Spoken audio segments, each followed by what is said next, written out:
In this short video, you'll find out everything you need to know to get your Skope S E-cigarette set up and ready to use.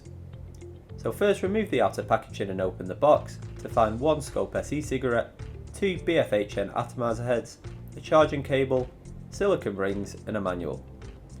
First of all, you'll need to prime the atomizer head.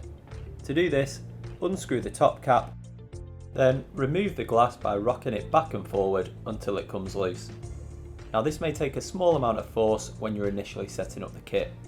Unscrew the atomizer head and prime it by dropping a few drops of e-liquid onto the cotton material. Then screw the atomizer head back in and push in the glass.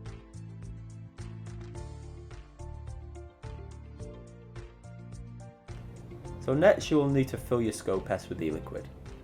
To do this, simply squeeze some e-liquid into the tank. Screw the top cap back onto the device and leave the filled tank for 5 minutes before use. Now this is to stop the atomizer head from burning out prematurely.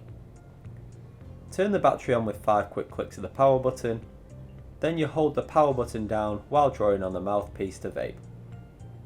The kit should already be partly charged and ready to use out the box, but when you do need to recharge, use the cable which is provided.